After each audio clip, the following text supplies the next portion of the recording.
नमोऽस्तु ते व्यासविशालबुद्धे पुल्लारविन्दायतपत्रनेत्र येन त्वया भारततैलपूर्ण प्रज्वालितो ज्ञानमयप्रदीपः पाराशर्यवचः सरोजममलं गीतार्थगन्धोत्कटं नानाख्यानककेसरं हरिकथा सम्बोधनाबोधितं लोके सज्जनषट्पदैरहरहर पेपीयमानं मुदा भूयात् भारतपङ्कजं कलिमल प्रध्वंसिन श्रेयसे नारायणं नमस्कृत्य नरं चैव नरोत्तमं दैवीं सरस्वतीं व्यासं ततो जयम् उदीरयेत्.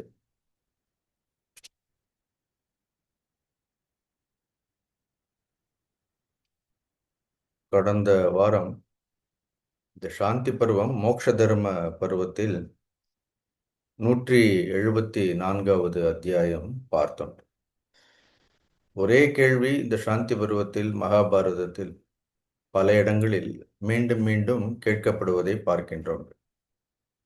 யுதிஷ்டிரர் மீண்டும் பீஷ்மரிடத்தில், ஒரு மனிதன் எதையாவது இழக்க நேர்ந்தால், செல்வத்தை இழக்க நேரலாம், புகழ் போகலாம், பந்துக்கள் போகலாம், மித்திரர்கள் போகலாம், அவ்வாறு எதையாவது இழக்கும் பொழுது ஒரு மனிதனுக்கு துன்பம் என்பது ஏற்பட்டால் அவன் எவ்வாறு அந்த துன்பத்தை விலக்கிக் கொள்ள வேண்டும் ஒரு கேள்வி.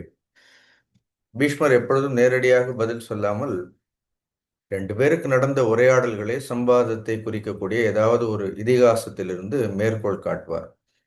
அப்படிதான் சேனஜித் அப்படிங்கக்கூடிய ஒரு ராஜா, ஒரு அரசன், தன்னுடைய புத்திரன் இறந்த உடனே புத்திர சோகத்தால் பீடிக்கப்பட்ட அவர் ஒரு அந்தணரிடத்தில் போய் வேதங்களை எல்லாம் கற்ற அந்தணரிடத்தில் எவ்வாறு சோகத்தை விலக்கிக் கொள்ள வேண்டும் என்று கேட்கிறார். ஏன்னா அவர் ஒண்ணுமே இல்லைன்னாலும் கூட அந்த அந்தணர் சந்தோஷமாக இருக்கின்றார். இதை தான் நம்ம பார்த்தோம். கா புத்திஹி கிம் தபோ விப்ர கஸ் சமாதி தபோதன கிம் ஞானம் கிம் ஸ்ருதம் செய்வ யத் பிராப்பிய ந விஷீதசி அப்படின்னு. உங்களுடைய புத்தி எப்படிப்பட்டது, எவ்விதமான தவத்தை நீங்கள் செய்கின்றீர்கள், உங்களுடைய மனம் எவ்வாறு எப்பொழுதும் சமாதியிலேயே லயித்திருக்கின்றது, உங்களுடைய ஞானம் என்ன, நீங்கள் பெற்ற அறிவென்ன, எதன் காரணமாக எதை குறித்தும் நீங்கள் கவலைப்படாமல் இருக்கின்றீர்கள், இதுதான் கேள்வி. அவரை பார்த்து கேட்ட உடனே அவர் பதில் சொல்றார். இது வரைக்கும் பார்த்தோம் நம்ம. அவர் சொல்லக்கூடிய பதில்கள் நிறைய ஸ்லோகங்கள் நான் வழக்கமாக சொல்றது உண்டு. இந்த அத்தியாயத்திலும் இந்த சம்பாஷணையில் நிறைய உபதேசங்கள் சொல்லப்பட்டிருக்கின்றது. முக்கியமான சில ஸ்லோகங்களை மட்டும் பார்ப்போம். இப்போ அவர் சொல்றார், மனிதன் எவ்வாறு சோகத்திலிருந்து துன்பத்திலிருந்து தன்னை விலக்கிக் கொள்ள வேண்டும் என்பதற்கு சொல்றார். ஆத்மா பிச்சாயம் நமம சர்வா வா பிருத்திவி மம யதா மாம் ததான்யேஷாம் இது சிந்திய நமே வியதா. நமே வியதா அப்படின்னு எனக்கு ஒரு பொழுதும் கவலை என்பது கிடையாது. வியதா, வியதான கவலை. காரணம் என்ன? முதல்ல சொல்றார், ஆத்மா பிச்ச அயம் ந மம, இந்த ஆத்மாவும் என்னுடையது இல்லை என்று நான் கருதுகின்றேன். இல்லைன்னா சர்வாவா பிருத்திவி மம, இல்லை என்னுடையது என்பதும் என்னுடைய கருத்து. ஸோ ரெண்டு விஷயம் சொல்றார். ஒன்று வந்து இந்த ஆத்மாவே நான் இல்லை அப்படி, நாகமஸ்மி என்று சொல்வார்கள் அப்படி. சரி, இந்த இந்த இரண்டு கருத்துக்களிலும் ரெண்டு விஷயங்களிலுமே அகங்காரத்தை விடுவதற்கான ஒரு முயற்சி. சரி, நானே இல்லை, ஐ டோன்ட் எக்ஸிஸ்ட் அப்படி, அதனால என்னை சார்ந்த எந்த ஒன்றிலும் எனக்கு பற்று கிடையாது அப்படி. இப்போ வேதாந்தத்தில் கூட நேத்தி நேத்தின்னு சொல்வார்கள், நாட் திஸ் நாட் திஸ், இதுவல்ல இதுவல்ல இதுவல்லன்னு. Even the individuality is discarded. இந்த ஜீவ பாவத்தையே என்ன பண்றது, ஜீவ பாவத்தையே விட்டு விடுவதுங்கிறது ஒரு உயர்ந்த விதமான ஒரு தியாகம். அது தியாகாத் சாந்திகி அனந்தரம்னு பார்க்கிறோம். அதனால்தான் ஆத்மா அப்பி ச அயம் ந மம, for all practical purpose I just don't exist. ரொம்ப கஷ்டம் அது, அது ஒரே நாளில் வரக்கூடியது கிடையாது. இல்லைன்னா இன்னொன்று என்ன சொல்றார், சர்வாவா பிருத்திவி மம, otherwise I accept everything as mine. ஒன்னா நம்மளுடைய அகங்காரத்தை வந்து எதுவுமே இல்லைன்னு விட வேண்டும், இல்லைன்னா நம்மளுடைய அகங்காரத்திற்குள் ஒட்டுமொத்த உலகத்தையும் நாம் கொண்டு வந்து விட வேண்டும். ஈஸ்வரருடைய அகங்காரம் மாதிரி. ஈஸ்வரருக்கு தான் அப்படின்னு தனியான ஒரு அகங்காரம் கிடையாது. அப்படி see the whole universe is included in God's ego. அவருடைய அகங்காரத்திற்குள் ஒட்டுமொத்த உலகமுமே எல்லாவற்றையுமே தானாக பார்ப்பதால் யாரையும் நேசிக்கவும் முடியாது, யாரையும் வெறுக்கவும் முடியாது. ஏதாவது ஒன்று நமக்கு அந்நியமாக இருந்தால்தான், நமக்கு வேறாக இருந்தால்தான் அதை நம்மால் நேசிக்க முடியும், அதை நம்மால் வெறுக்கவும் முடியும். இப்ப எல்லாமே நானாக இருந்தால், இப்ப நம்மளுடைய உடலே எடுத்துக்கொண்டோம் என்றால் எல்லா உறுப்புகளும் எல்லா அங்கங்களுமே நானாக இருப்பதால், என்னுடையதாக இருப்பதால், நாம் எந்த அங்கத்தை விரும்ப முடியும், எந்த அங்கத்தை வெறுக்க முடியும்? அதனால ஒன்னா நான் இல்லவே இல்லைங்கிறது ஒரு விதமான சித்தாந்தம். இல்லை என்றால் அனைத்துமே நானாக இருக்கின்றேன் அப்படிங்கக்கூடிய ஒரு பாவம். வசுதெய்வ குடும்பகம்னு சொல்றார்கள் இல்லையா? The whole world is my family. So all inclusiveness, எல்லாவற்றையும் நமக்குள் சேர்த்து பார்க்கிறது. அப்ப நம்மளுடைய அகங்காரம் என்ன ஆயிடும்? விஷாலம் ஆயிடும். So that way also individuality is dissolve. அப்படிதான் அகங்காரத்தை நம்ம கரைக்கின்றோம். இல்லைன்னா நான் இல்லவே இல்லை அப்படின்னு நினைத்தாலும் என்ன ஆயிடுறது? அகங்காரம் போயிடுறது. இப்போ இதுல இருந்து என்ன தெரிகின்றது அப்படின்னா, மனிதர்களுக்கு அகங்காரம், இந்த அகங்காரம்ங்கிறது ப்ரைடு இல்லை, அகங்காரம்ங்கிறது ஐடென்டிட்டி. அப்படி நான் அப்படிங்கக்கூடிய ஒரு அடையாளம் இருக்கின்ற வரைக்கும், அந்த அடையாளங்களை சுற்றி வேறு பல அடையாளங்களை எல்லாம் நாம் சேர்த்து கொண்டே இருக்கின்ற வரைக்கும் என்ன இருக்கும்? துன்பம் என்பது விளக்க முடியாததாக இருக்கும். அப்புறம் out of identity there is a லாபம் நஷ்டம். லாபம் நஷ்டம் இதெல்லாம் ஒரு அடையாளத்திலிருந்து தோன்றுவது. ஒன்றா ஒட்டுமொத்தமாக இந்த அடையாளத்தை விட்டுவிட வேண்டும். இல்லைன்னா நம்முடைய அடையாளத்திற்குள் நான் என்கின்ற தனித்துவத்தை விட்டுவிட்டு எல்லாவற்றையும் அதற்குள் இணைத்து கொள்ள வேண்டும். யதா மாம் ததா அந்நேஷாம். அது ரொம்ப அழகாக இருக்கு. எது எனக்கு எவ்விதமோ, யதா மாம் எனக்கு எது எவ்விதமோ, ததா அந்நேஷம் அவ்விதமே மற்றவர்களுக்கும். சிம்பிள். எனக்கு ஒரு விஷயம் சந்தோஷத்தை கொடுக்கும் அப்படின்னா, எனக்கு புகழ் சந்தோஷத்தை கொடுக்கும். இன்னொருத்தர் எனக்கு மரியாதையை கொடுத்தால் அது எனக்கு சந்தோஷத்தை கொடுக்கும். அதே மாதிரி எல்லாரும் அதே தான் எதிர்பார்ப்பார்கள். மற்றவர்களுக்கும் அதே விஷயங்கள் தான் சந்தோஷத்தை கொடுக்கும். மற்றவர்களையும் நாம் மதித்தால் அது அவர்களுக்கு சந்தோஷத்தை கொடுக்கும். எனக்கு எது துக்கத்தை கொடுக்கின்றதோ அதே மற்றவர்களுக்கும் துன்பத்தை கொடுக்கும் என்பதால், எனக்கு பிரியமானதை நான் செய்வது போல, எனக்கு பிரியமில்லாததை நான் செய்யாமல் இருப்பது போல, இந்த உலகத்தில் எல்லோருமே பிரியத்தை விரும்புகின்றார்கள், அப்பிரியத்தை விரும்புவது கிடையாது. ஆகவே என்னை போலவே எல்லோரையும் நாம் பார்க்க வேண்டும். புரிகின்றது? அது அப்படி பார்த்தா என்ன ஆயிடும்? There will not be any superiority complex. சரி, நான் எல்லாரை காட்டிலும் உயர்ந்தவர்கள் அப்படிங்கிற எண்ணமும் இருக்காது, தாழ்வு மனப்பான்மையும் இருக்காது. பிறரை நாம் தாழ்வாகவும் பார்க்க மாட்டோம். நம்மை போலவே எல்லோரையும் பாவிக்கின்றோம். நமக்கு எப்படி ஒரு துன்பம் வரும்பொழுது அது நமக்கு துக்கத்தை கொடுக்கின்றதோ அதே மாதிரி தான் எல்லாரும். கீதையில கூட பகவான் ஒரு 6வது அத்தியாயத்தில் சொல்வார், ஆத்மோ பம்பியன சர்வத்திர சுகம்பா எதிவா துக்கம் சயோகி பரமோ மதக. அப்படி யாரொருவன் பிறருடைய இன்பத்தையும் துன்பத்தையும் தன்னுடைய இன்பமாக இன்பத்தை போல துன்பத்தை போலவே பாவிக்கின்றானோ அவன் எல்லா யோகிகளை காட்டிலும் அவன் சிறந்தவன் சொல்றார். அதே மாதிரி நான் இருப்பதால் எனக்கு எந்த ஒரு கவலையும் கிடையாது, துன்பமும் கிடையாதுன்னு சொல்றாங்க. அடுத்து பார்ப்போம். யதா காஷ்டம் ச சமே யாத்தாம் மகோததௌ சமேத்ய ச வியபேயாதாம் தத்வத் பூத சமாகமாக. அடுத்து இந்த உலகத்தில் எதுவும் நிரந்தரம் இல்லைன்னு திரும்பவும் சொல்றார். எவ்வாறு ஒரு பெரிய கடலில் ஒரு கட்டையும் 2 கட்டைகள் 2 மதண்டுண்டே வராது அப்படி. So just like would floating on the ocean. அப்புறம் ஒரு காலத்தில் என்ன ஆறுது? அந்த நீரினுடைய வேகத்தினால் ரெண்டும் சேரும். திருப்பி கொஞ்ச நேரம் கழிச்சு என்ன ஆயிடும்? ரெண்டு என்ன ஆயிடும்? பிரிந்து போயிடும். அதே மாதிரி இந்த உலகத்தில் இருக்கக்கூடிய எல்லா உறவுகளும் சில காலம் சேர்ந்திருக்கின்றோம். ஏன்னா அதன் பிறகு என்ன பண்ண வேண்டும்? அதன் பிறகு இந்த உறவுகள் எல்லாம் பிரிய வேண்டியதுதான். அதனால எந்த உறவும் என்ன கிடையாது, நிரந்தரமும் கிடையாது. அதே போன்று எல்லா உறவுகளும் தற்காலிகமானது. தத்வத் பூத சமாகமாக. இந்த சேம் வே இந்த உலகம் சில நேரங்களில் சிலரை சேர்த்து வைக்கின்றது. அதே உலகமே என்ன செய்கின்றது? மனிதர்களை பிரித்தும் வைக்கின்றது. இதை தெரிந்து கொள்ள வேண்டும். அதனால நான் எதன் மீதும் அதிகமாக பற்று வைப்பது கிடையாது. அதுக்காக சேர்ந்து இருக்க வேண்டாம்னு சொல்லலை. ஆனா இதுதான் உலகத்தினுடைய இயல்புன்னு சொல்றார். அடுத்து பாரு. சுகஸ்யானந்தரம் துக்கம், துக்கஸ்யானந்தரம் சுகம், சுக துக்கே மனுஷ்யானாம் சக்கரவத் பரிவர்த்ததः. எவ்வளவு அழகான ஸ்லோகம்னா, சுகஸ்ய அனந்தரம் துக்கம். ஒரு சுகம் அனுபவம் வந்த அப்புறம் கொஞ்ச நேரம் கழிச்சு என்ன வந்துடும்? சுகமும் நிரந்தரம் கிடையாது. சுகஸ்ய அனந்தரம் துக்கம், அதுக்கப்புறம் ஒரு துக்கம் வரும். துக்கஸ்ய அனந்தரம் சுகம் உண்டு.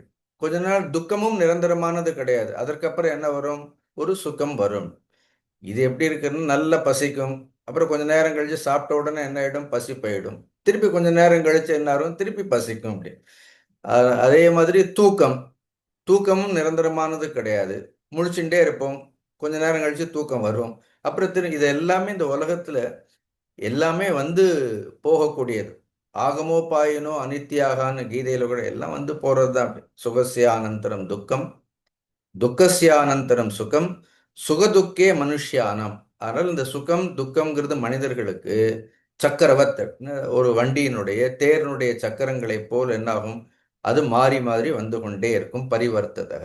therefore we should learn to accept it or we should just ignore it. ரெண்டு வழிதான் அப்படி. அதனால சுக துக்கங்களை ஏற்றுக்கொள்ள வேண்டும். இல்லைன்னா முற்றிலுமாக இந்த சுக துக்கங்களை விலக்கி இருக்கக்கூடிய மனோதைரியத்தை, மனோதிடத்தை நாம் வளர்த்து கொள்ள வேண்டும் சொல்றார். ஷரீரம் ஏவ ஆயத்தனம் சுகஸ்ய துக்கஸ்ய துக்கஸ்ய சாபி ஆயத்தனம் ஷரீரம் யத் யத் ஷரீரேன கரோதி கர்ம தேனைவ தேஹி சமபாஷ்ணுதே தத். பெரிய ஸ்லோகம். ஷரீரம் ஏவ ஆயத்தனம் சுகஸ்ய துக்கஸ்ய சாபி ஆயத்தனம் ஷரீரம். இந்த உடல்தான் சுகத்திற்கும் இருப்பிடமாக இருக்கின்றது. இதே உடல்தான் துக்கத்திற்கும் துன்பத்திற்கும் இருப்பிடமாக இருக்கின்றது. In short, with this body what we are doing, இந்த சரீரத்தை வைத்துக்கொண்டு நம்ம என்ன பண்றோம்? இவ்வளவு பெரிய சரீரம், இத்தனை வருஷமாக இந்த சரீரத்தில் வாழ்கின்றோம். ரெண்டே விஷயங்களை தான் பண்றோம். இந்த சரீரத்தின் மூலமாக ஒன்றா சுகத்தை அனுபவிக்கின்றோம், இல்லைன்னா துக்கத்தை அனுபவிக்கின்றோம். என்றைக்காவது இந்த சரீரத்தில் முழு ஞானத்தை அனுபவித்திருக்கின்றோமா? ஒன்னா சுகத்தை அனுபவிச்சுட்டே இருக்கிறோம், துக்கத்தை ஆனா இதே சரீரத்தில் நல்ல பக்தியை அனுபவிக்கலாம், நல்ல ஞானத்தை அனுபவிக்கலாம், இதே சரீரத்துல யோகத்தை அனுபவிக்கலாம், யோக சாதனைகளை எல்லாம் அனுபவிக்கலாம். ஆனா நாம அப்ப இந்த சரீரத்தை வைத்துக்கொண்டு நாம என்ன காரியங்களை செய்கின்றோம் என்றால், சுகத்திற்கும் துக்கத்திற்கும் காரணமாக இருக்கக்கூடிய காரியங்களை தான் செய்கின்றோம். சுக துக்கத்திற்கு அப்பாற்பட்டு ஞானத்திற்கான காரியங்களில் நாம் ஈடுபட்டோம் என்றால் ஞானம் நமக்கு வரும். அதனால எத்யத் ஷரீரேன கர்ம கரோதி, இந்த சரீரத்தின் மூலமாக எந்தெந்த காரியங்களை நாம் செய்கின்றோமோ உள்ளிருக்கக்கூடிய ஜீவன் அந்தந்த காரியங்களுடைய பலனை இந்த சரீரத்தில் அவன் அனுபவிக்கின்றான். So why should we complain? அப்ப நமக்கு ஒரு துக்கம் வர்றதுன்னா அப்ப அந்த துன்பத்தை கொடுக்கக்கூடிய காரியங்களை நாம் செய்திருக்கின்றோம். ஒரு சுகம் வருகின்றது என்றால் அந்த சுகம் வருவதற்கான கர்மங்களை நாம் செய்திருக்கின்றோம். அப்ப whom we can blame, யாரையும் இதில் என்ன பண்ண முடியாது, யாரையும் குறை சொல்ல முடியாது. இதே சரீரத்தில் ஞானம் வேண்டும்னு அந்த ஞானத்திற்கான முயற்சிகளை செய்தால் ஞானிகள் கூட இதே சரீரத்தில் எதை அனுபவித்திருக்கின்றார்கள்? அவர்கள் ஞானத்தை அனுபவித்திருக்கின்றார்கள் அப்படின்னு சொல்லி இங்கிருந்து ஒரு 20 பாட்டு இருக்கின்றது. ஸோ இந்த அத்தியாயத்தை நேரம் கிடைக்கும்போது படித்து பாருங்கள். இந்த 20 பாடல்களுமே ரொம்ப அற்புதமான உபதேசங்கள். அதெல்லாம் மனதை பற்றிய உபதேசங்கள். முடிக்கும் பொழுது சொல்றார், புத்திமந்தம் கிருத பிரஜம் சுஷ்ரூஷம் அனசூயகம் தாந்தம் ஜிதேந்திரியம் சாப்பி ஷோகோ நஸ்பிருஷதே நரம். இப்படிப்பட்ட மனிதனை, நரனை சுகங்கள் ஒரு பொழுதும், துக்கம் ஒரு பொழுதும் தீண்டுவதில்லை. யார்? புத்திமந்தம், யார் ஒருவன் அறிவுடையவனாக இருக்கின்றானோ, கிருத பிரஜம், அறிவை காட்டில் இன்னும் மேதாசக்தி, அப்படி நல்ல ஒரு ஞானத்தை, பிரஜான விஸ்டம், அப்படி the one who is endowed with tremendous wisdom, ஞானத்தோடு இருக்கின்றானோ. சுஷ்ரூஷம், ஏன்னா உயர்ந்தவர்களுக்கு, பெரியவர்களுக்கு தங்களால் இயன்ற பணிவிடைகளை செய்து கொண்டே இருக்கின்றானோ. அனசூயக்கம், எவரிடத்திலும் பொறாமையற்று இருக்கின்றானோ. தாந்தம், தாந்தம்னா பொறுமையாகவும், ஜிதேந்திரியம் இந்திரியங்களை வென்றவனாகவும் யார் ஒருவன் இருக்கின்றானோ அவனை ஒரு பொழுதும் துன்பமானது தீண்டுவது கிடையாது அப்படின்னு சொல்லி அதற்கு உதாரணமாக ஒரு சின்ன கதை ஒன்று சொல்றார். இதெல்லாம் சின்ன சின்ன மகாபாரதத்தில் கொஞ்சம் பிரசித்தமான மேற்கோள்களாக சொல்லக்கூடிய கதைகள். பிங்களை அப்படின்னு சொல்லி ஒரு விலைமகள் இருந்தாள். அந்த விலைமகளுக்கு நீண்ட நாட்களாக ஒரு மனிதனோடு தொடர்பு இருந்தது. அந்த மனிதனோடு சுகமாக வசித்து கொண்டே இருக்கும்பொழுது ஒரு நாள் அவனுக்கு அந்த ஆசைகள் எல்லாம் போன உடனே அவன் வரதே நிறுத்திட்டான். அதுக்கப்புறம் அந்த விலைமகளிடத்தில் அவன் வரலை. அவன் வரவில்லைன்னு துக்கப்படுவதற்கு பதிலாக அவன் வர்றது எப்போது அந்த மனிதன் விலைமகளிடத்தில் வருவதை நிறுத்தினானோ அப்பொழுது அவளுக்கு திடீர்னு ஒரு ஞான உதயம் ஏற்பட்டதாம். அந்த ஞான உதயத்தை அழகாக சொல்றார். நல்ல ஸ்லோகங்கள் இருக்கிறது. அந்திகே ரமணம் சந்தம் ந ஏனம் அத்தியகமம் புறால். எது ஒன்று எப்பொழுதும் என்னுடைய அருகிலேயே இருக்கின்றதோ, அந்திகே ரமணம் சந்தம், என்னுடைய உள்ளத்திலேயே இருக்கக்கூடிய ஆத்மா இது ஆரம்ப காலத்திலிருந்து என்னுடனேயே இருக்கின்றது, இப்பொழுதும் என்னுடைய இருக்கின்றது, என்னை விட்டு ஒரு பொழுதும் விலகுவதே இல்லை. இதுதான் உண்மையான நாயகன். எது உண்மையான நாயகன்? இந்த சரீரத்திற்குள்ள இருக்கக்கூடிய இந்த ஆன்ம தத்துவம் தான் உண்மையான நாயகன். இவன் ஆரம்பத்திலும் இருக்கின்றான், இப்பொழுதும் இருக்கின்றான், ஒரு காலம் என்னை விட்டு விலகப் போவதே கிடையாது. இப்படிப்பட்ட நாயகனை நினைப்பதை விட்டுவிட்டு ஏன்னா நான் இத்தனை நாட்கள் நான் சுகத்தை அனுபவிப்பதெல்லாம் ஒரு தற்காலிகமான ஒரு மனிதனோடு என்ன அவர்களுடைய வரவும் நிலையானது கிடையாது, அவர்கள் செல்வதும் நிலையானது கிடையாது. இதை புரிந்து கொண்டு அந்த பின்களைங்கிற விலைமகளுக்கு எல்லா துன்பமும் நீங்கி வைராக்கியம் ஏற்பட்டு ஞானம் பிறந்ததாம். அதனால ஞானம்ங்கிறது இன்னாருக்குத்தான் ஞானம் வரும்னு கிடையாது. இந்த குலத்துல பிறக்கணும்னு அவசியம் இல்லை ஞானத்திற்கு. அப்படி அல்லது இந்த விதமான ஒரு ஆசிரமத்தில் இருக்க வேண்டும் சன்னியாசிகளுக்குத்தான் ஞானம்னு இல்லை. ஞானம்ங்கிறது யாருக்கு வேண்டுமானாலும் வரலாம், எப்பொழுது வேண்டுமானாலும் வரலாம். See how a particular situation triggers us, that is more important. எப்படி நமக்கு ஒரு சூழ்நிலை, அந்த சூழ்நிலையை கற்றுக் கொடுக்கக்கூடிய பாடம், அந்த பாடம் நமக்கு என்ன போகணும், இட் ஷுட் அஃபெக்ட் அஸ். அது உள்ள போய் ஒரு மிகப்பெரிய ஒரு பாதிப்பினை ஏற்படுத்த வேண்டும். It should leave a permanent impact in our heart. அப்படி இருந்தாலும் இதற்கு முன்னாடி நாம எப்படியெல்லாம் வாழ்ந்தோம், எப்படிப்பட்ட காரியங்கள் எல்லாம் செய்தோங்கிறதுலாம் தேர் ஆல் இம்மெட்டீரியல். அதுதான் இந்த விலைமகளுடைய ஒரு உதாரணம். அது ஒன்றும் கீழான ஒரு தொழில் இல்லை. அந்த விலைமகள் அந்த தொழிலை செய்து கொண்டே இருந்தால் திடீர்னு ஒரு நாள் தொடர்ந்து வரக்கூடியவன் தனக்கு செல்வத்தையும் சுகத்தையும் கொடுக்கக்கூடியவன் வரலைன்னு உடனே இன்னும் பித்து பிடித்து அலையவில்லை அப்படின்னு அவளுக்கு சொல்றார். திடீர்னு அவளுக்கு ஒரு ஞானோதயம் வந்தது. That incident, that particular experience triggered her intellect. இதே மாதிரி நம்மளுடைய வாழ்க்கையில கூட நாட் நெசசரிலி இப்படியே நடக்கணும்ட்டு இல்லை. அப்படி எவ்வளவோ விஷயங்கள் நமக்கு நடந்திருக்கும். But does it really trigger our heart? அது நம்மளுடைய மனதில் ஒரு ஆழ்ந்த பாதிப்பினை ஏற்படுத்தி இருக்கின்றதாங்கிறது அதுதான் கேள்விக்குரியதாக இருக்கின்றது. சில நேரம் என்ன பண்றோம், எல்லா அனுபவங்களையும் ரொம்ப சுலபமாக ரொம்ப அறிவாளி மாதிரி கடந்து போயிட்டே இருக்கிறோம். So we just go through all the experiences without examining those experiences. Every day life is offering tremendous experiences. We just go through those experiences and then we just cross over it, but we never dwell on those experiences. இந்த அனுபவங்களை எல்லாம் அனுபவித்து நாம் கடந்து போய்விடுகின்றோம். அந்த அனுபவங்களினால் சுகப்படுகின்றோம், அந்த அனுபவங்களினால் நாம் துக்கப்படுகின்றோமே தவிர அந்த அனுபவங்களுடைய உண்மையான ஆழம் என்ன என்று நம்மளுடைய அனுபவங்களுடைய ஆழத்தை நாம் ஒரு பொழுதும் அலசி பார்ப்பது கிடையாது. பண்றோமா? அதான் கேள்வி. சரி, அந்த பிங்களைங்கிறவள் ஒரு விலைமகள் தானே அப்படின்னு. ஏன்னா ஜஸ்ட் ஒன் இன்சிடென்ட் அப்படி just triggered her. From that she learnt. அதனால தான் ஞானம் வரணும்னா பெருசாக உபனிஷத்துக்களை தான் படிக்கணும், சாஸ்திரங்களை எல்லாம் படிக்கணுன்றலாம் ஒன்றும் இல்லை. அப்படி இப்போ எவ்வளவோ சாஸ்திரங்களை எல்லாம் படித்தாலும் கூட சாஸ்திர ஞானம் தான் வரமே தவிர சில நேரம் ஆத்ம ஞானம் வர வேண்டும்ங்கிற எந்த ஒரு அவசியமும் இல்லை. அப்படி ஆத்ம ஞானத்தை அடைந்தவர்கள் எல்லோரும் சாஸ்திரங்களின் மூலமாகத்தான் அடைந்திருக்கின்றார்கள்னு சொல்லக்கூட முடியாது. அப்போ உள்ளுக்குள்ள என்ன வேண்டும்? உள்ளுக்குள்ள ஏதோ ஒன்று ஒரு தெய்வத்தினுடைய அனுகிரகத்தினால் some change has to happen. ஒரு ஒரு மாற்றம் என்பது உள்ளே என்ன வேண்டும்? நிகழ வேண்டும். அதேதான் இந்த பிங்களைங்கிற அந்த விலைமகளுக்கு கூட அந்த உயர்ந்த ஞானம் ஏற்பட்டதுங்கிறது பீஷ்மரே சொல்றார் பாருங்க. பீஷ்மரே தர்மபுத்திரருக்கு சொல்றாரு அப்படி. இது இப்படி இந்த சேனஜித்துங்கிற அந்த ராஜாவிற்கு அந்த அந்தணர் இந்த அதுல அந்த பிங்களையினுடைய ஒரு 5 ஸ்லோகங்கள் இருக்கின்றது. எல்லாம் பெரிய பெரிய ஸ்லோகங்கள். அவளுக்கு எப்படி வந்து திடீர்னு இந்த ஞானமானது உதயமானது பட்டுன்னு என்ன பண்ணாலாம், செய்த எல்லா தொழிலையும் விட்டு விட்டு இப்படி எல்லோர் மேலும் இருக்கக்கூடிய பற்றுகளை எல்லாம் விட்டு விட்டு இவ்வளவு அழகாக அந்திகே ரமணம் சந்தம்.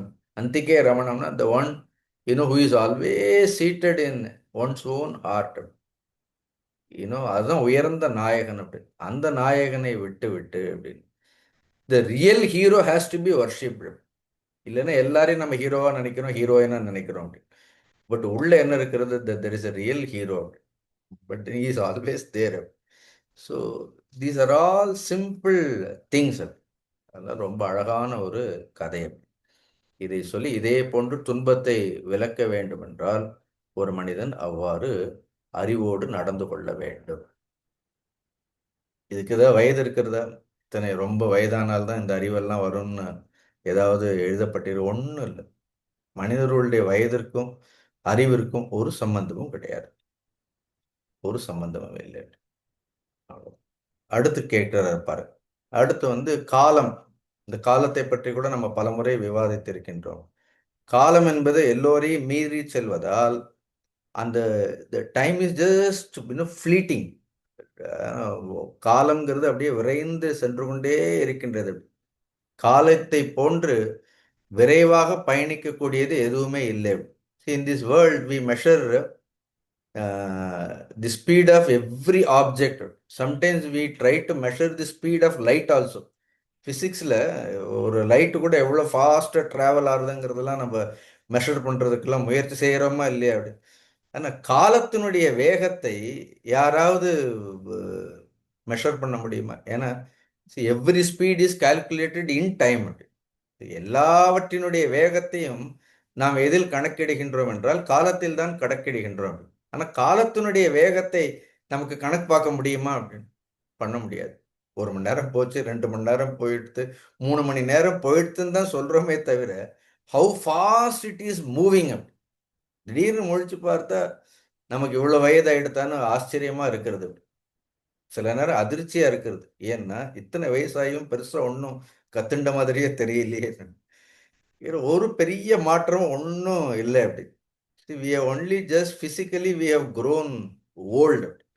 But when it comes to maturity ன்னு பார்த்தோன்னா என்ன இருக்கிறது அப்படின்னா வெரி லிட்டில் growth sometime. அதனால தான் இந்த கேள்விகள் எல்லாம் கேட்கிறார்கள். இருக்கிற காலத்திற்குள்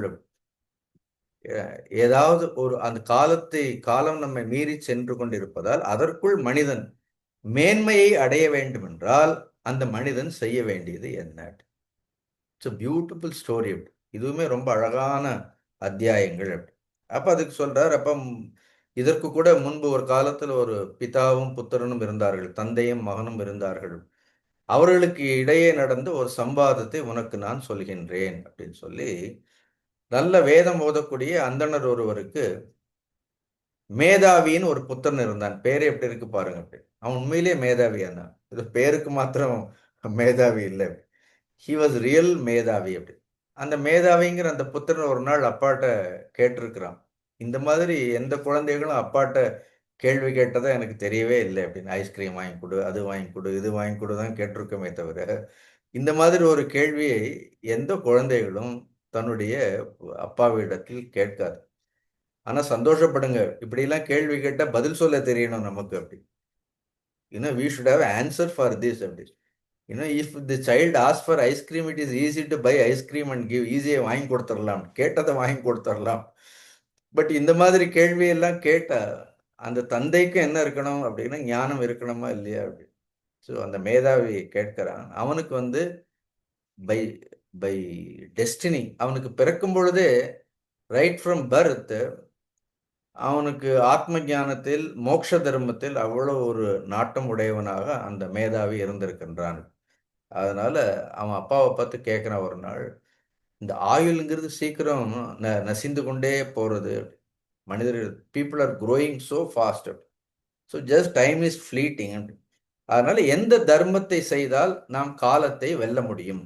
அதனால மனிதர்கள் காலம் நம்மை மீறுவதற்கு முன்பாக, அதனால சில நேரம் காலத்தை மீறி நாம் சிந்திக்க வேண்டும்னு you one must be ahead of டைம்னு சொல்வார்கள். Otherwise time is always ahead of as.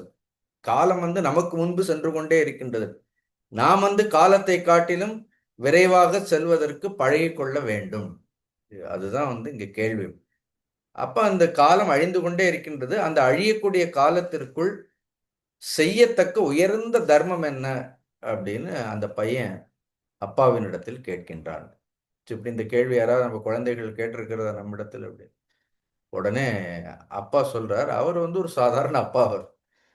அவர் என்ன செய்தாரோ அதையே சொல்றார் புத்திரர்களுக்கு. பெரும்பாலும் அப்படிதான் பண்றாரு. Every parent they try to mould their children with their own images, with their own desires. அவர் என்னெல்லாம் பண்ணாரோ, அப்பா இதெல்லாம் நான் பண்ண, இதையும் நீ பண்ணுன்னு சொல்றாரு. அவர் சொல்றாரு, அப்பா நீ பிரம்மச்சரியா இருக்கும்போது நல்ல வேதங்களை எல்லாம் படி. ஏன்னா அதன் பிறகு என்ன பண்ணணும், இல்லற வாழ்க்கையில் கிரகஸ்தாசிரமத்தில் நுழைந்து திருமணம் செய்து கொண்டு அக்னிஹோத்திர கர்மங்களை எல்லாம் சிறப்பாக பண்ணி நல்ல இல்லறத்தில் ஈடுபட்டு குழந்தைகளை எல்லாம் பெற்று இன்னும் கொஞ்ச நாள் கழிச்சு உனக்கு நல்ல ஒரு வைராக்கியம்னு ஒன்று வரும் பொழுது அடுத்து என்ன, இப்படி வனவாசம் போ, வானப்பிரஸ்தம். கிரகஸ்தாசிரமத்திலிருந்து பரிசே சொல்ற பிரம்மச்சரிய ஆசிரமம், கிரகஸ்தாசிரமம், அப்புறம் வானப்பிரஸ்த ஆசிரமம் போய் அப்புறம் அப்படியே முனிவராக ஆயிடணும் அப்படின்னு சொன்னோடனே அவன் யோசிக்கிறான், அது ஒரு பெரிய லாங் ப்ராசஸா இருக்கிறது. காலம் இவ்வளோ காலம் நமக்கு இதற்காக காத்திருக்க வேண்டுமா? ஞானத்திற்காக பிரம்மச்சரியம், கிரகஸ்த, வானப்பிரஸ்தன்னு எல்லாவற்றையும் நாம் என்ன செய்கின்றோம்? Just we are only postponing. உடனே அவன் அப்பாவை பார்த்து கேட்குறான், நீ சொல்றது பார்த்தா ரொம்ப நாள் ஆகும் போல் இருக்கு. இந்த உலகம்ங்கிறது நாற்புறமும் மரணத்தால் சூழப்பட்டிருக்கின்றது. பையன் சொல்றான், see this world is surrounded by death. ஏன்னா நீ சொல்ற மாதிரி எல்லாம் அடுத்தடுத்து அடுத்தடுத்து இப்படி நீளமெல்லாம் எல்லாருக்கும் நடக்கும்னு சொல்ல முடியாது. மரணம் எப்பொழுது வரும்னே சொல்ல முடியலையே. அப்போ மனிதர்கள் இப்படி எல்லாவற்றையும் காலம் தாழ்த்தி செய்வதால் ஏதாவது பிரயோஜனம் இருக்கின்றதான்னு உடனே இப்படி ஒரு கேள்வி பையன் கேட்டோன்னு அப்பாவுக்கே பயம் வந்துடுச்சு. அப்பா திடீர்னு நீ மரணத்தை பற்றியெல்லாம் பேசி எனக்கு என்னுடைய மனதிலேயே பயத்தை தூண்டுகின்றாயே அப்படின்னு, ஏன் இப்படி எல்லாம் பேசுற அப்படின்னு சொன்னோடனே அந்த மகன் தன்னுடைய தந்தைக்கு உபதேசம் பண்றார். அப்பாவுக்கு மகன் சொல்றான், மிருத்யுனா அபியகதோ லோகோ ஜரையா பரிவாரிதக அஹோராத்ரோ பதந்தேதே நனு கஸ்மான் புத்தியசே. நீ ஏதோ சௌரியமா உட்காந்துண்டு ஏன்னா பிரம்மச்சரியா இருந்து வேதங்களை எல்லாம் படி, அப்புறம் மெதுவாக வேலைக்கு போ, கல்யாணம் எல்லாம் பண்ணி குழந்தை குட்டிகளை எல்லாம் பெற்று அப்புறம் வனவாசம்லாம் போய் முனிவர் ஆகலாம்னு சொல்லி இவ்வளவு நாள் காலம்ங்கிறது இவ்வளவு காரியங்களையும் நீ செய்யற வரைக்கும் காலம் காத்து கொண்டே இருக்குமா? மிருத்யு அபியகதோ லோக, the world is surrounded by death. Death means impermanency. Nothing is permanent. அதனால டெத்னா மரணம்ங்கிற அவசியம் கிடையாது. நிலையாமையைத்தான் பெரும்பாலும் மரணம்னு சொல்லுகின்றார்கள். எது நிலையில்லாததோ அதற்கு பெயர் மரணம்னு பெயர். That which is impermanent is called death. what is deathlessness? Something which is permanent, something which is eternal, that is called deathlessness. ஷரீரத்தினுடைய மரணத்திற்கும் இதற்கும் ஒன்றும் சம்பந்தம் கிடையாது. அதனால மிருத்யுனா அபியகதோ லோக ஜரையா பரிவாரித்தக. அப்புறம் கொஞ்ச நாள் ஒரு 40 வயசுக்கு அப்புறமே எழுந்திருக்க முடியல, உட்கார முடியல. ஜரையா பரிவாரித்தக means the world is surrounded by old age. அஹோராத்திரோ பதந்தியேதே, டே அண்ட் நைட். அஹோராத்திரக்குன்னு பகலும் இரவும், day and night. Everybody they fall victim to this. இரவும் பகலும் ஒவ்வொருவரும் இந்த மரணத்திற்கும் வயோதிகத்திற்கும் பலியாகி கொண்டே இருக்கின்றார்கள். நனு கஸ்மான்னு புத்தியசினி, ரொம்ப சௌகரியமா உட்கார்ந்து வெத்தலை பாக்கெல்லாம் போட்டுண்டு அப்படி, மகனே வேதம் படி, அப்புறம் கல்யாணம் பண்ணிக்கோ, அப்புறம் பார்க்கலான்னு மெதுவா சொல்றியே, ஏன் அந்த ஞானத்தை இப்பவே பெற முடியாதான்னு சொல்றாரு. அப்பா ஆச்சரியமா பார்க்கிறாரு. இது தனக்கு பிறந்த மகனான அவருக்கே சந்தேகம் வருது. ராத்திரியாம் ராத்திரியாம் வெதீதாயாம் ஆயு அல்பாந்தரம் யதா கதோதகே மத்ஸ்ய இவ சுகம் விந்தேத கஸ்ததா. அழகான ஸ்லோகம். ராத்திரியாம் ராத்திரியாம் வியவதிதாயாம், when every night passes, ஒவ்வொரு ராத்திரியும் முடிஞ்ச உடனே நம்மளுடைய ஆயுள்ல ஒரு நாள் போயிடுது அப்படின்னு. ஆயுகு அல்பத்தரம் ஏதா அப்படின்னா சிவையா ஆல்ரெடி இன்னைக்கு காலையில் எழுந்தோன்னு ஆல்ரெடி ஒரு நாள் என்ன எடுத்து நம்மளுடைய ஆயுள்ல ஒரு நாள் முடிஞ்சு போச்சு அப்படின்னு டிக் பண்ணிட வேண்டியதுதான். கதோதகே மத்ஸ்ய இவ அப்படின்னு. அப்ப கொஞ்சம் கொஞ்சமா ஆழமில்லாத நீரில் இருக்கக்கூடிய மீன் மாதிரி அப்படி. பிறந்த உடனே நமக்கு நிறைய ஆயில் இருந்திருக்கலாம். இப்ப நம்மளுடைய வாழ்க்கையெல்லாம் எப்படி இருக்குன்னா நாமெல்லாம் மீன் தான், ஆழமில்லாத ஜலத்துல இருக்கிறோம் அப்படின்னு. எப்ப இந்த ஜலம் வற்றி போகும்னு தெரியாது. இன்னும் உதாரணம் பார்த்தீங்களா, கதோதகே மத்ஸ்ய இவ. இப்படி ஆழமில்லாத நீரிலே இருந்து கொண்டு சுகம் விந்தேத கஸ்ததா அப்படி. இது நமக்கு சுகம் கிடைக்கும்னு அந்த மீன் நினைத்தால் அது எவ்வளவு பெரிய அறியாமையில் இருக்கின்றது. அதே மாதிரி இப்படியே ஆயில் போயிட்டே இருக்கிறதே. இவ்வளவு அழகான உபதேசங்கள் எல்லாம் பாருங்க. ஸ்வக்காரியம் அத்திய குர்வீத. அதனால ஸ்வக்காரியம்னு நாளைக்கு என்ன காரியத்தை செய்ய வேண்டுமோ அதை இன்றே செய்துவிட வேண்டும். இதுக்கு என்ன அர்த்தம்? முனிவராக இருக்கும் பொழுது நாம் எதை தேடுகின்றோமோ அதை எப்ப தேடணும்? பிரம்மச்சாரியாக இருக்கும் பொழுதே தேடுவதற்கு கற்றுக்கொள்ள வேண்டும். அதே தான் சொல்றார். ஸ்வக்காரியம் அத்திய குர்வீத. Whatever you have to do, you have decided to do tomorrow, that you must aspire to do it today itself. நாளை செய்ய வேண்டியதை இன்றைக்கே செய்ய வேண்டும். பூர்வானேச்ச அபராணிக்கம். அதே மாதிரி மாலையில் செய்ய வேண்டியதை காலையிலேயே செய்து முடித்து விட வேண்டும். ஸோ திஸ் பிரமாத, சமஸ்கிருதத்தில் பிரமாத இஸ் இன்அட்வர்டன்ஸ். இன்அட்வர்டன்ஸ் இஸ் கால்டு பிரமாதம். அதான் பிரமாதோவை மிருத்யுன்னு சொல்வார்கள். ஸோ எல்லாவற்றையுமே ப்ரொக்ராஸ்டினேஷன் சொல்கிறோமா இல்லையா, எல்லாவற்றையுமே காலம் தாழ்த்தி காலம் தாழ்த்தி. இது என்ன பெரிய சீக்வன்ஸ்? என்ன பிரம்மச்சரியாக இருந்து, பிரம்மச்சரியத்தில் தப்பு இல்லை, கிரகஸ்தாசிரமத்தில் தப்பு இல்லை, வானப்பிரஸ்தத்துல எல்லாம் தப்பு இல்லை. பட் இவ்வளவு காலம் தாழ்த்தி தான் ஞானத்தை தேட வேண்டும்ங்கிற அந்த எண்ணம் தான் தப்பு. அப்படி going through all these ashrams is not a problem. அதனால தான் சொல்றார், ந பிரதீட்சத்தே மிருத்யு கிருதமஸ்ய வா கிருதமஸ்ய நவா கிருதம். Death doesn't wait for anybody. இல்லைன்னா மரணம் மனிதனிடத்தில் எதையும் எதிர்பார்க்கிறதே இல்லை. கிருதமஸ்ய வா ந வா கிருதம், கிருதம் கிருதமஸ்ய ந வா கிருதம். இந்த காரியத்தை இவன் செய்து முடித்து விட்டானா, இல்லை இந்த காரியத்தை இன்னும் இவன் செய்து முடிக்காமல் இருக்கின்றானாங்கிறதுக்காக மரணம் யாருக்காகவும் காத்திருப்பதில்லை, எதையும் எதிர்பார்த்து இருப்பதில்லை. நீ முடிச்சாலும் முடிக்கலைனாலும் அது நம்மளும் முடிச்சிடும். நாம ஒரு காரியத்தை முடிக்கணுங்கிற வரைக்கும் என்ன பண்ணாது அப்படின்னா மரணம் யாருக்காகவும் காத்திருக்காது. அது எப்போ வரும்னே சொல்ல முடியாது. அப்படி before you finish something it will finish you. Simple.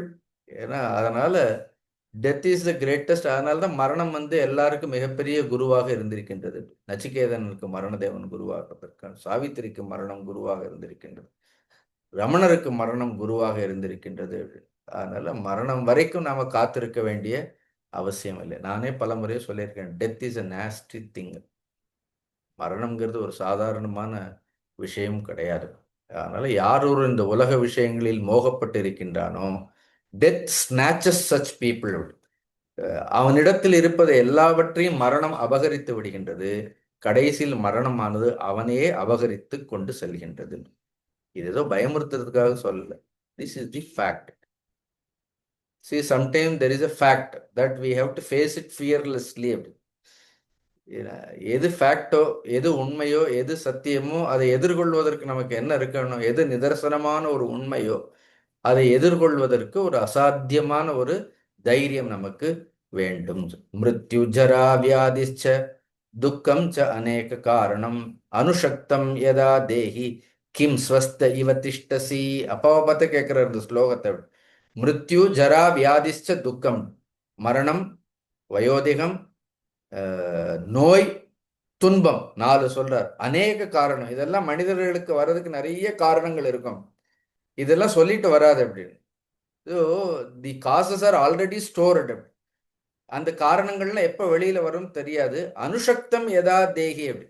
இதெல்லாம் தெரியாமல் மனிதன் வந்து இந்த தேகத்தின் மீது, இந்த உலக விஷயங்களின் மீது பற்று வைத்துக்கொண்டு கிம் ஸ்வஸ்த இவ திஷ்டதி அப்படின்னு அப்படியே சாதாரணமா ஒண்ணுமே நடக்காத மாதிரி எப்படி இவ்வளவு சாதாரணமா உங்களால சொல்ல முடியறது, பேச முடியறது, இப்படி சாதாரணமாக எப்படி உங்களால் வாழ முடிகின்றதுன்னு கேட்கிறார்.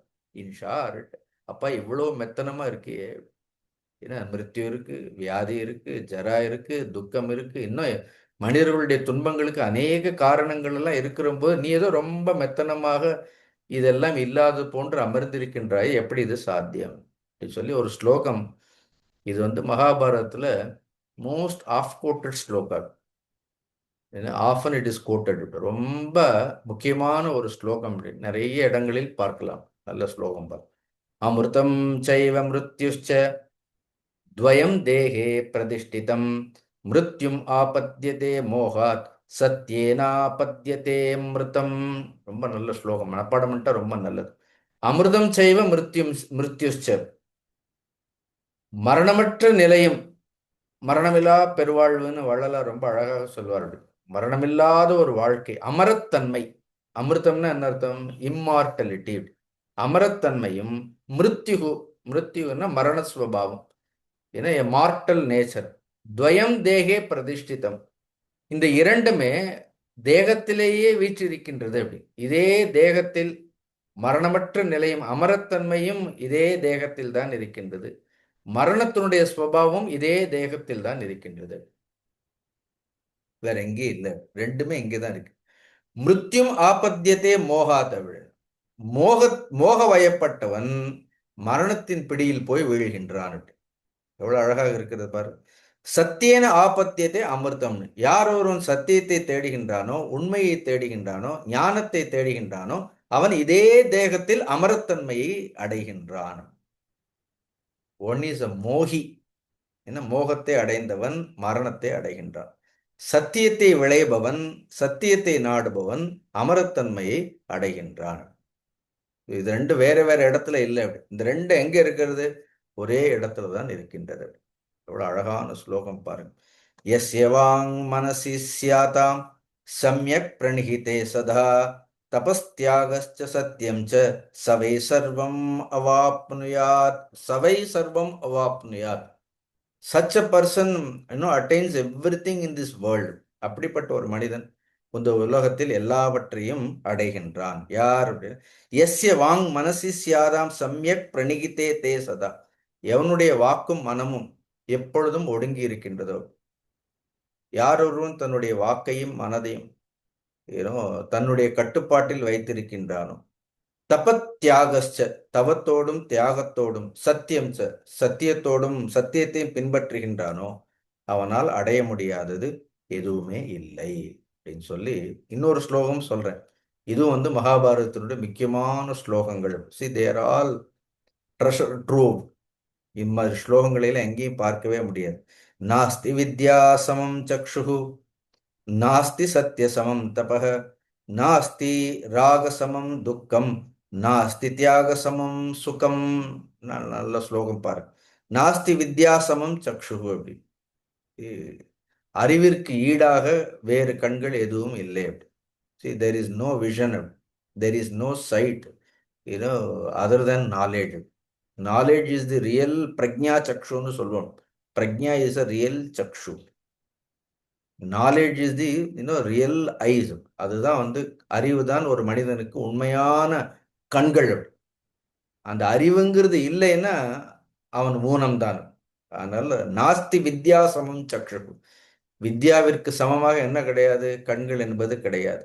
நாஸ்தி சத்திய சமம் தபக, தப்பத்திற்கு ஈடாக எந்த ஒரு சத்தியமும் கிடையாது. தவமே உயர்ந்த சத்தியம் இல்ல, சாரி, சத்தியத்திற்கு இணையாக எந்த தவமும் கிடையாது. சத்தியமே உயர்ந்த தவம்.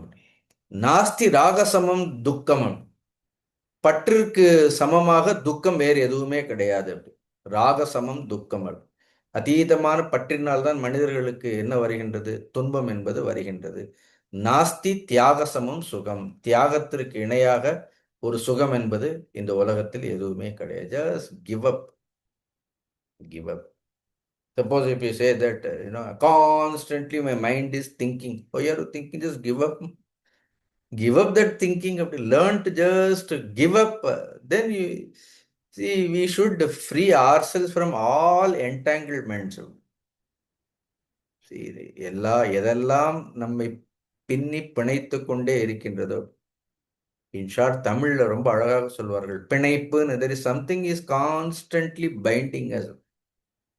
See, அந்த அந்த பாண்டேஜ், அந்த பிணைப்பை நாம தான் நம்முடைய மனதால் ஏற்படுத்தி கொண்டு வைத்திருக்கின்றோம். அந்த மனதினாலேயே நாம் என்ன பண்ண வேண்டும்? அந்த பிணைப்புகளிலிருந்து நம்மை விடுவித்துக் கொள்ள வேண்டும். அதனால இந்த ஸ்லோகங்கள் எல்லாம் ரொம்ப முக்கியமான ஸ்லோகம். அடுத்து சொல்றார் பார், ஆத்மன்யேவாத்மனா ஜாதः ஆத்மனிஷ்டோ அப்ரஜோபி வா ஆத்மன்யேவ பவிஷ்யாமி நமாம் தாரயதி பிரஜா.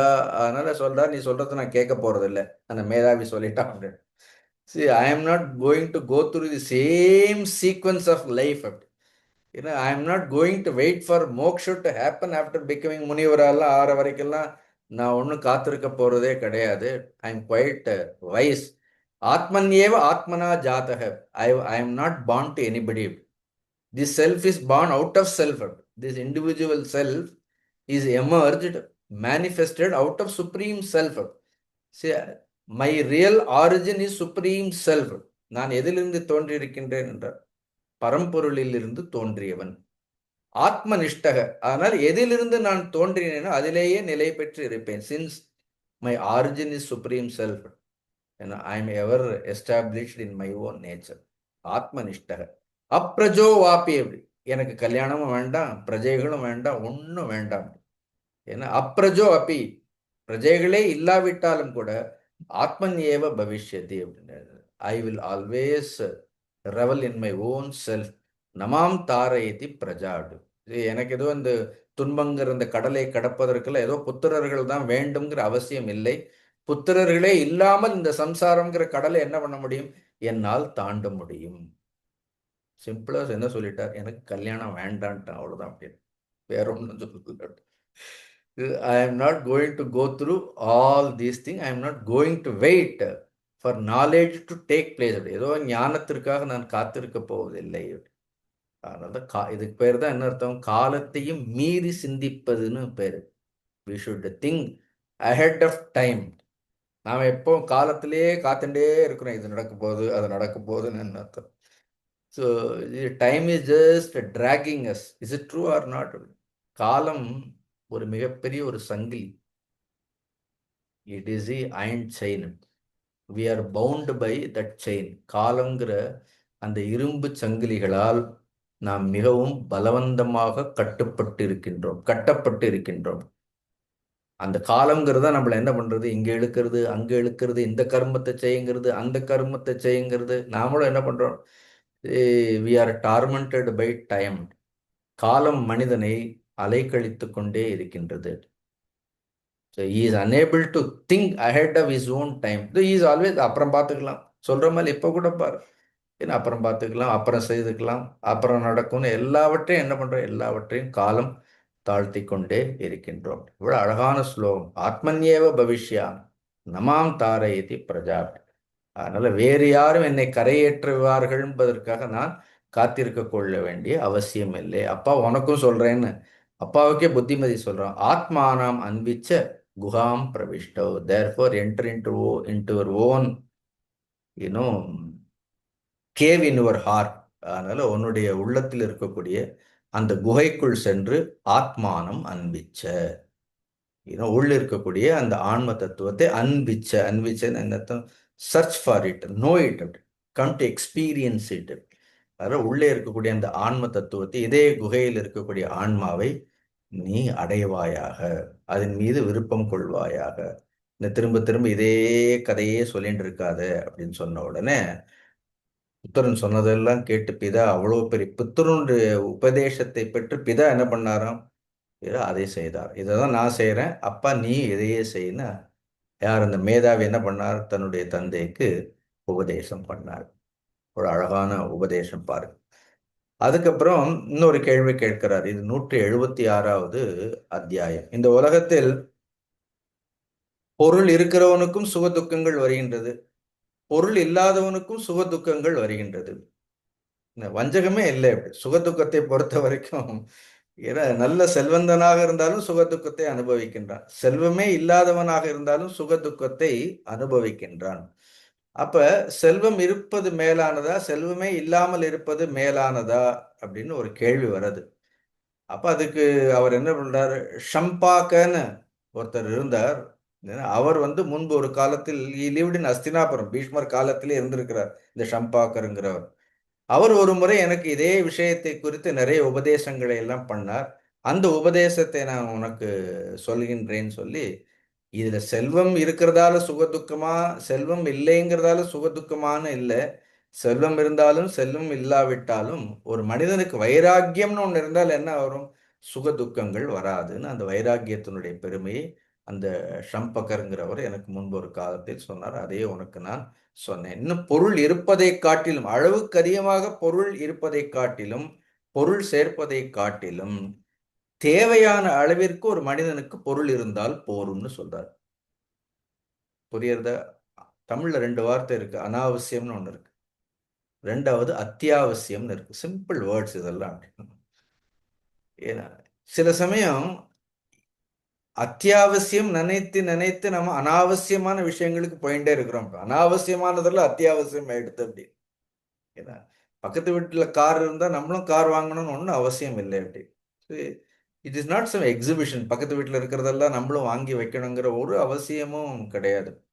இன்னொருத்தர்கிட்ட இருக்கக்கூடிய அதே அளவுக்கு செல்வம் நமக்கு இருக்கணுங்கிற ஒன்றும் அவசியம் இல்லை அப்படி.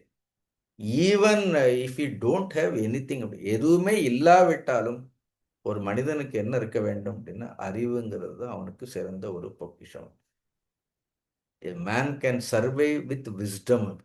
Please, and this is more important. The more we grow old, the more we age, we should rely only on wisdom, not on wealth, not on children. அதாவது குழந்தைகளோ மனைவி இதெல்லாம் வேண்டாம்னு சொல்லலை. But we should slowly become independent of all these things. The more we grow old, we should stay calm, அமைதியா இருக்கணும். We should rely only on our own wisdom. ஒரு மனிதன் எதை சார்ந்து இருக்க வேண்டும் அப்படின்னு பார்த்தா, உண்மையிலே யார் ஞானத்தை சார்ந்து இருக்கின்றார்களோ அவர்கள்தான் உண்மையிலேயே செல்வந்தர்கள்னு சொல்றாரு. இந்த such a person is really wealthy man. அடுத்து இன்னொரு கேள்வி கேட்கிறார். இது வந்து 177வது அத்தியாயத்துல பொருள் ஆசையால் பிஸ்னஸ் மேன். ஸோ பணம் ஈட்டணும்னு இந்த பிஸ்னஸ் பண்றாங்களே, இன்னைக்கு ஒரு பிஸ்னஸ் பண்ணுவாங்க, நாளைக்கு ஒரு பிஸ்னஸ் பண்ணுவாங்க. there are so many people. even we also see that. இன்னும் ஒவ்வொரு நாளா ஒவ்வொரு ஏரியால ஒரு கடையை திறப்பார்கள் அப்படின்னு. see there are people always do it. பொருளாசையால் பல தொழில்கள் எல்லாம் செய்தும் கூட பொருளே அடையாவிட்டால், ஒருத்தனால பொருளே சேர்க்க முடியலன்னா அவனால் எவ்வாறு சுகத்தை அடைய முடியும்? அப்படி யாராவது இருக்கிறார்களான்னு கேள்வி. இந்த பொருளாசையால் பல தொழில்களை தொடங்கி அதில் நஷ்டம் ஏற்பட்டு அதனால் சுகத்தை அடைந்தவர்கள் இருக்கின்றார்களா? So due to loss, is there anyone who has experienced happiness out of their loss? அவர்களுடைய நஷ்டத்திலிருந்தே சுகத்தை அனுபவித்தவர்கள் இருக்கின்றார்களான்னா அப்படிலாம் நிறைய பேர் இருக்கின்றார்கள்.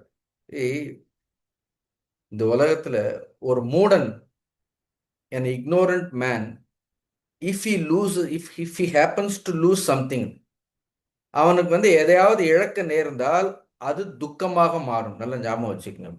when an ignorant person loses anything, that loss for him causes sorrow. புரியுது அவங்களுக்கு? in the same way, if a wise man loses something, then that becomes vairagya for him.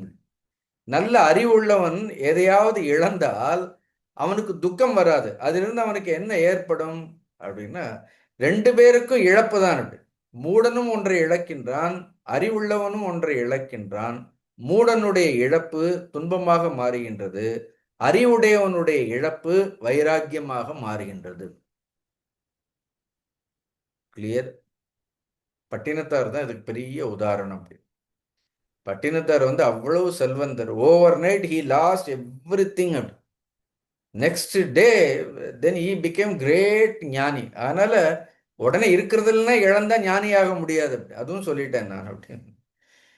பின்களைங்கிற ஒரு விலைமகளை பார்த்தோம் அப்படி. So she also last some person, she last. Then that triggered and she becoming ஞானி. பட்டினத்தார் செல்வத்தை எல்லாம் இழந்தார் அவள். கடைசி அவர் என்ன ஆயிட்டார். அதனால if you lose something, normally ஒரு மூடன் என்ன பண்ணுவான், தன்னை இழந்ததை நினைச்சு நினைச்சு நினைச்சு எல்லார்ட்டையும் சொல்லுவான், இதை இழந்தேன் அதை இழந்தேன் இதை பண்ணேன். End of the day what is left, we only just keep lamenting. Lamenting புலம்புறது தான். மூடன் ஒன்றை இழந்தால் புலம்புகின்றான். ஞானி அறிவுடையவன் ஒன்றை இழந்தால் அது அவனுக்கு வைராக்கியமாக மாறுகின்றது. Simple logic. You are able to understand the depth of this logic. அதுக்கு என்ன வேண்டும்? see for that mind has to be extremely strong out. மனது எப்படி இருக்கணும்னா, மனது பாறை மாதிரி இருக்க வேண்டும். ஆனால்தான் ஒரு 4 விஷயம் சொல்றார் அவர். சர்வசாமியம் அநாயாசம் சத்ய வாக்கியம் ச பாரத நிர்வேதச்சாபிதித்சா யஸ்யாத் ச சுகீ நரக. இந்த 5 குணங்களும் யாரிடத்தில் இருக்கின்றதோ, அவர் பொருள் இருந்தாலும் பொருளை இழந்தாலும், ரெண்டும் சொல்றார், பொருள் இருந்தாலும் சுகமாக இருப்பார்கள், பொருளை இழந்தாலும் சுகமாக இருப்பார்கள். யார் அவர் அப்படின்னா சர்வசாமியம், எல்லாவற்றிலும் சமமான புத்தி, the equanimity of mind under all circumstances.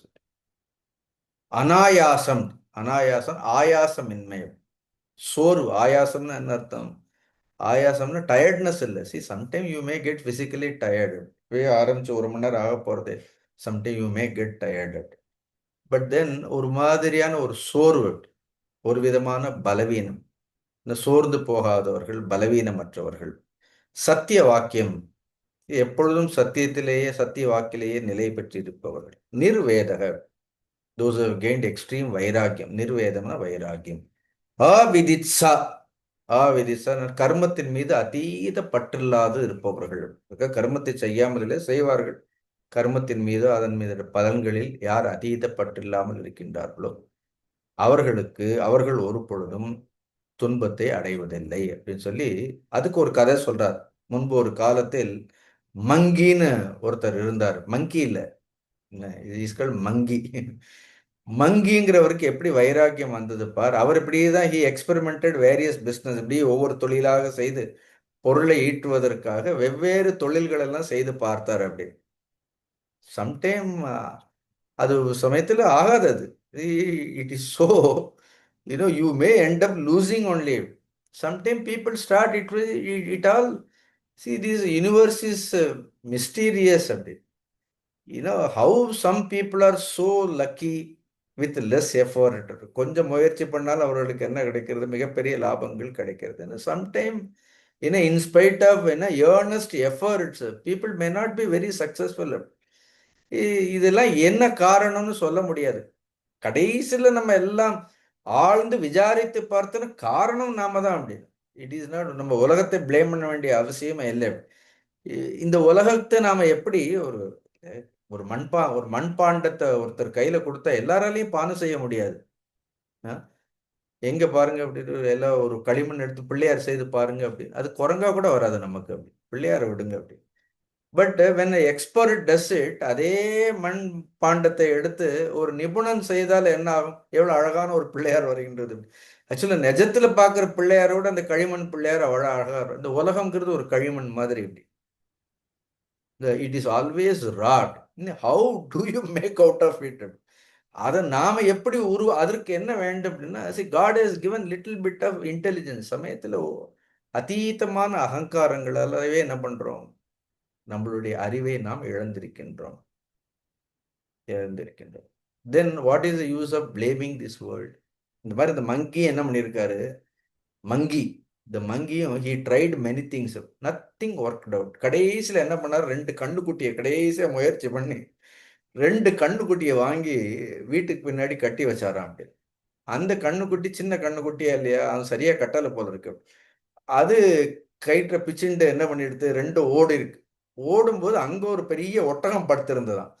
இது போய் துள்ளி அந்த ஒட்டகத்தின் மேல ஏறி குதிச்சிருக்கு. அந்த ஒட்டகம் கோவப்பட்டு எழுந்திருக்கு. எழுந்தோடு இந்த 2 கண்ணுக்குட்டியும் அந்த ஒட்டகத்தினுடைய தோல்லையே மாட்டிண்டு அப்படியே அந்த ஒட்டகம் அந்த ரெண்டு கண்ணுக்குட்டியும் தூக்கிட்டு என்ன போயிடுதான் அப்படின்னா காட்டுக்குள்ள போயிடுதான் அப்படின்னு. அதுக்கப்புறம் இவருக்கு எவ்வளவு தேடியும் கூட அந்த ரெண்டு கண்ணுக்குட்டி கிடைக்கல அப்படி. கடைசியில் இவருக்கு என்ன, கடைசியாக இருந்த ரெண்டு மூலதனமும் போன உடனே இவருக்கு என்ன எடுத்தா நிம்மதி பெருமூச்சு விட்டார். அப்பா, இனிமே நான் முயற்சி பண்றதுக்கு ஒண்ணுமே இல்லைன்னு அவருக்கு அந்த கண்ணுக்குட்டி போனதுல இருந்து அவருக்கு வைராக்கியம் வந்தது அப்படின்னு சொல்லி, இனிமே வாங்குறதுக்கு ஒண்ணுமே இல்லை, செய்யறதுக்கு ஒண்ணுமே இல்லை அப்படின்னு சொல்லி தட் மங்கி டெவலப்டு வைராக்கியம். மங்கியா இருந்த வைராக்கியம் வந்திருக்காரு. Is monkey. There is a famous ஸ்லோகம். இன்னைக்கு நான் வந்து நிறைய முக்கியமான ஸ்லோகங்கள் மகாபாரதத்துல பார்த்தோம். கடைசியில் அவர் உட்காந்து யோசிச்சாரா, இவ்வளவு துன்பங்களுக்கு என்ன காரணம்ங்கிறதுக்கு ஒரு ஸ்லோகம். நான் பலமுறை இதை சொல்லியிருப்பேன். காமஜானாமி தே மூலம் சங்கல்பாத் கில ஜாயசே நத்வம் சங்கல்பயிஷ்யாமி சமூலோ ந பவிஷ்யசி அப்படின்னு. ஹே காம, he is addressing to desire. நிறைய ஸ்லோகங்கள் இருக்கு இதுல. Every shloka is addressed only to the desire. ஆசையை பார்த்து சொல்ற, ஏ காம, ஆசையே, ஜானாமி தே மூலம். உன்னுடைய மூலம் என்ன? What is your root? உன்னுடைய மூலத்தை நான் அறிந்து கொண்டு விட்டேன். Today I discovered the root of all desires. சங்கல்பாத் கில ஜாயசே. இந்த ஆசைகள் எல்லாம் எதுல இருந்து வருகின்றது? தியாயத்தோ விஷயான் பும்சக. இங்க அது படிச்ச ஞாபகம் இருக்கிறது? தியாயத்தோ விஷயான் பும்சக. அந்த ஸ்லோகம் ஒவ்வொன்னா அதுலயும் சங்கல்பம் தான் சொல்வார். இந்த ஆசைகள் எல்லாம் எதிலிருந்து வரும்? சங்கல்பத்திலிருந்து வர்றதுன்னு சொல்லுவோம். சங்கல்பாத் கில ஜாயத்தை. உட்காந்து உட்காந்து திருப்பி திருப்பி என்ன பண்றோம்? அதே அரைச்சமாவே அரைக்கிறோம். இன்னும் சங்கல்பம் பண்ணிட்டே இருக்கு. நத்வம் சங்கல்பயிஷ்யாமி. From today onwards I am not going to desire about anything. எதை பற்றி எந்த ஆசையை நான் என்ன பண்ண போறதில்ல, சங்கல்பமாக செய்ய போறோம். சங்கல்பம்னு திங்கிங், வேற ஒன்றும் இல்லை. I am not going to think about any desire. சமூலோன பவிஷ்யசி. Then I will just uproot you. இந்த ஆசைகளே என்ன பண்ணுவேன், வேரோட என்னால் அழிக்க முடியும் அப்படின்னு ஒரு முடிவை எடுத்து, தஸ்மாத் காமஸ்ச லோபஸ்ச திருஷ்ணா கார்பண்யமேவச்ச தியஜந்து மாம் பிரதிஷ்டந்தம் சத்வஸ்தோ யஸ்மி சாம்பிரதம் அப்படின்னு ஒரு முடிவு எடுத்தாராம். தஸ்மாத், தேர்ஃபோர் ஃப்ரம் டுடே ஆன்வர்ட்ஸ், காமஸ்ச லோபஸ்ச திருஷ்ணா கார்பண்யம். காமம், காமம்னு தெரியும், ஆசை, பேராசை. இன்னும் திருஷ்ணா, திருஷ்ணான வேட்கை, வேட்கை. கார்பண்யம், கார்பண்யம் இஸ் ஆல்சோ நம்ம கீதையிலேயே படிக்கிறோம். அப்படி கார்பண்யம் ஆல்சோ ஏ கைண்ட் ஆஃப் ஒரு மோகம். அது கார்பண்யங்கிறது மோகம். தியஜந்து மாம், தியஜந்து மாம், மாம் தியஜ, இதெல்லாம் விட்டு விட்டு மாம் சத்வஸ்தோ அஸ்மி சாம்பிரதம் பிரதிஷ்டந்தம். நான் எப்பொழுதும் என்னுடைய மனதை சத்துவ குணத்திலேயே வைத்திருந்து அதனால் நான் மோட்சத்தை அடைவேன். அந்த மங்கி என்ன பண்ணாராம், எல்லாவற்றையும் இழந்த பிறகு அவருக்கு துக்கம் வரல பாருங்க. அவருக்கு இழப்பு என்பது வைராக்கியமாகவும் ஞானமாகவும் மாறியது. So let us not wait. அதுக்காக எல்லாத்தையும் இழக்கணுங்கிற ஒன்றும் அவசியம் இல்லை. அப்படி the idea is, you know, not by just losing also என்ன வராது, அவ்வளோ சுலபமாக ஞானம் வராது. ஆனால் தான் சொன்னேன், மூடர்கள் இழப்பதால் துக்கம்தான் வருமே தவிர அறிவுள்ளவனுக்குத்தான் இழப்பு என்பது ஞானத்தை கொடுக்கும்னு சொன்னேன். இதை சொல்லி, இந்த கதையை சொல்லி இவ்வாறாக ஞானத்தை அடைந்தார் சொல்றார். அடுத்ததாக இதே மாதிரி இன்னொரு கேள்வியும் யுதிஷ்டிரர் கேட்கிறார் 178வது அத்தியாயத்துல. அது வந்து யயாதிக்கு ஒரு சாது போத்தியர் அப்படிங்கிற ஒருவர் யயாதிக்கு செய்யக்கூடிய உபதேசங்கள் அப்படி. அந்த என்ன உபதேசம் அப்படிங்கிறது அடுத்த வாரம் பார்ப்போம். ஓம் பூர்ணமத பூர்ணமிதம் பூர்ணாத் பூர்ணமுதச்சதே பூர்ணஸ்ய பூர்ணமாதாய பூர்ணமேவாவசிஷ்யதே. ஓம் சாந்தி சாந்தி சாந்தி. ஹரி ஓம் ஸ்ரீ குருभ्यो நமः. ஹரி ஓம்.